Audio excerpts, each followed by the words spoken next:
Hello friends, ഒരു risky ആയിട്ടുള്ള plumbing ആണ് ഇന്ന് നിങ്ങളെ കാണിക്കാൻ പോകുന്നത്. അതായത് ഒരു ബിൽഡിങ്ങിൻ്റെ ഏറ്റവും ടോപ്പിൽ വാടകയ്ക്ക് വരാവുന്ന രീതിയിലുള്ള വീടുകൾ കാര്യങ്ങളുണ്ട്. അപ്പോൾ അതിൻ്റെ പ്ലംബിംഗ് സെക്ഷൻ വരുന്നത് ബാത്റൂമുകളെല്ലാം വരുന്ന പുറത്തേക്കാണ്. പുറത്തേക്ക് വരുന്ന സമയത്ത് ബിൽഡിങ്ങിൻ്റെ താഴെ സെൻസൈഡ് കാര്യങ്ങളൊന്നും തന്നെ ഇല്ല. അപ്പോൾ നമുക്ക് എങ്ങനെ പ്ലംബിങ്ങിലേക്ക് കൊണ്ടുപോകാമെന്നും അത് എങ്ങനെ ക്ലാമ്പ് അടിച്ചിട്ട് കറക്റ്റായിട്ട് കൊണ്ടുപോകാം എന്നുള്ള വീഡിയോസാണ് ഇന്ന് നിങ്ങളെ കാണിക്കുന്നത്. അപ്പോൾ നിങ്ങൾ നോക്കിയാൽ തന്നെ അറിയാൻ പറ്റും, ഹൈ റിസ്കി ഗെയിമാണ്. ഏകദേശം ഒരു 3-ാം നിലയുടെ മുകളിലൂടെ എൽ ക്ലാമ്പുകളെല്ലാം വെച്ചതിന് ശേഷം ക്ലാമ്പ് വെച്ച് ലെവൽ ചെയ്ത്, അതായത് സ്ലോപ്പ് അടിച്ചതിന് ശേഷമാണ് നമ്മുടെ വാട്ടർ ലൈൻ, അതുപോലെ തന്നെ വേസ്റ്റ് ലൈൻ, അതായത് ഡ്രൈനേജിൻ്റെ വേസ്റ്റ് ലൈൻ, സിങ്ക് ഉണ്ട്, സിങ്കിൻ്റെ വേസ്റ്റ് ലൈൻ, പിന്നെ മോട്ടർ അടിക്കുമ്പോൾ കിട്ടുന്ന മോട്ടർ അടിക്കാൻ വേണ്ടിയിട്ട് പിന്നെ മോട്ടറിൻ്റെ കണക്ഷൻ, ഇതെല്ലാം പോകുന്നത് നമ്മൾ ഈ ട്രെയിലൂടെയാണ് കൊണ്ടുപോയിരിക്കുന്നത്. ഹൈ റിസ്കി ആയിട്ടുള്ള പ്ലംബിംഗ് ആണ് ചെയ്തിരിക്കുന്നത്. അപ്പോൾ നിങ്ങൾക്ക് നോക്കിയാൽ തന്നെ മനസ്സിലാക്കാൻ സാധിക്കും. അതായത് നല്ല ഹൈറ്റ് വരുന്ന ഏരിയകളിലാണ്, ഹൈറ്റ് വരുന്ന ഏരിയയിൽ പിന്നെ അതുപോലെ തന്നെ ബിൽഡിങ്ങിൻ്റെ ഫ്രണ്ട് ഏരിയ ആയതുകൊണ്ട് പാനലിംഗ് വർക്ക് വരുന്നുണ്ട്. അപ്പോൾ പാനൽ വർക്ക് ഉള്ളിൽ വരാവുന്ന രീതിയിൽ, എന്നാൽ ഫ്രണ്ടിൽ നിന്ന് കാണാത്ത രീതിയിലാണ് ചെയ്തിരിക്കുന്നത്. അതിൻ്റെ വർക്കാണ് ഇന്ന് നമ്മൾ കാണാൻ പോകുന്നത്. അതുപോലെ തന്നെ 4 ഇഞ്ച്, അതായത് 4 ഇഞ്ച് ഉദ്ദേശിച്ചിട്ടുണ്ടെങ്കിൽ ഡ്രൈനേജ് വാട്ടറാണ്. ഡ്രൈനേജ് വാട്ടർ ക്ലോസറ്റിൽ നിന്ന് വരുന്ന സെപ്റ്റിക്ക് വരുന്നത്, സെപ്റ്റിക്കിൻ്റെ എല്ലാം വരുന്നത് 4 ഇഞ്ചാണ് കൊടുത്തിരിക്കുന്നത്. പിന്നെ അതുപോലെ തന്നെ സിങ്കുകളുണ്ട്, വരുന്ന 3 സിങ്ക് വരുന്നുണ്ട്. 3 സിങ്കിൻ്റെ വേസ്റ്റുകളെല്ലാം 2 ഇഞ്ച് വന്നതിന് ശേഷം നമ്മൾ 2.5 ഇഞ്ചിലേക്കാണ് കണക്ട് ചെയ്തിരിക്കുന്നത്.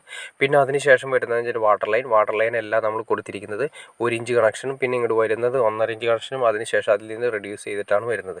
ഇത് താഴെ നിന്ന് ഞാൻ ജസ്റ്റ് നിങ്ങളെ കാണിക്കുന്നതാണ്. അതായത് എൽ ഷേപ്പിലാണ് ഓരോ ക്ലാമ്പുകൾ ലെവൽ ചെയ്തിട്ടാണ് ടാഗ് ചെയ്ത് ലെവൽ ചെയ്ത് പിടിപ്പിച്ചിരിക്കുന്നത്. ക്ലാമ്പ് ചെയ്ത് അതിനുശേഷം ഡ്രില്ല് ചെയ്തിട്ടാണ് പിടിപ്പിച്ചിരിക്കുന്നത്. അപ്പോൾ അതുവഴിയായിട്ടാണ് കൊണ്ടുപോകുന്നത്. അതിനുശേഷം പാനലിംഗ് വർക്കാണ് നിങ്ങളെ കാണിക്കുന്നത്. പാനലിംഗ് വർക്ക് വന്ന് അതിൻ്റെ ഫ്രണ്ട് ഏരിയ മൊത്തം മൂടിപ്പോകുന്നു. അപ്പോൾ അങ്ങനെ വരുന്ന സമയത്ത് നമുക്ക് ബിൽഡിംഗ് ഏരിയകളിലാണെങ്കിലും അതുപോലെ തന്നെ വീടിൻ്റെ ഏരിയകളിലാണെങ്കിലും നമുക്ക് ഇതുപോലെ ഒരു എക്സ്ട്രാ വർക്ക് ചെയ്യാൻ ആഗ്രഹിക്കുന്നുണ്ടെങ്കിൽ, അതായത് പാനലിങ്ങിൻ്റെ വർക്ക് കാര്യങ്ങളൊക്കെ ചെയ്യാൻ ആഗ്രഹിക്കുന്നത്, നമുക്ക് സിമ്പിളായിട്ട് ചെയ്തെടുക്കാൻ പറ്റും. ഇച്ചിരി റിസ്കി ആണെങ്കിൽ, കുറച്ച് റിസ്കി ആണെങ്കിൽ നീറ്റായിട്ട് നമുക്ക് ചെയ്യാൻ സാധിക്കും. പിന്നെ അതുപോലെ തന്നെ എല്ലാത്തിനും സെപ്പറേറ്റ് എയർ കാര്യങ്ങളെല്ലാം കൊടുത്തിട്ടുണ്ട്.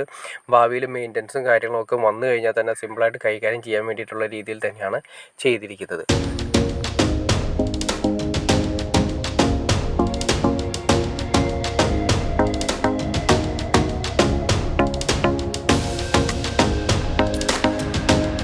അവിടെ നിന്ന് നമ്മൾ എടുത്തതിന് ശേഷം ഇനി നമ്മൾ വരുന്ന ഈ ഏരിയകളിലാണ് ബാത്റൂം കാര്യങ്ങളുള്ളത്. നിങ്ങൾ കാണിച്ചു തരാൻ ജസ്റ്റ് കണ്ടോ, ഒരു വരാന്തയാണ്. ആ വരാന്തയിൽ വരുന്ന ബാത്റൂമുകളാണ്. ആ ബാത്റൂമുകളിലേക്ക് നമ്മൾ കണക്ട് ചെയ്തിരിക്കുന്നു.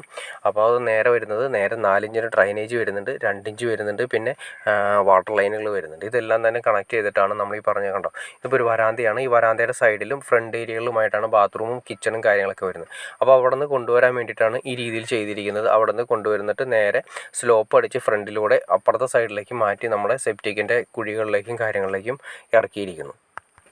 ഓക്കെ ഫ്രണ്ട്സ്, നിങ്ങൾക്ക് ഈ വീഡിയോ ഇഷ്ടപ്പെട്ടെങ്കിൽ തീർച്ചയായിട്ടും ലൈക്ക് ചെയ്യാൻ മടിക്കരുത്. ഉപകാരപ്പെട്ടെങ്കിൽ സബ്സ്ക്രൈബ് ചെയ്യാനും മടിക്കരുത്, ലൈക്ക് ചെയ്യാനും മടിക്കരുത്, ഷെയർ ചെയ്യാനും മടിക്കരുത്. ഓക്കെ ഫ്രണ്ട്സ്, അടുത്ത വീഡിയോയിൽ കാണുന്നവരെ ഓക്കെ.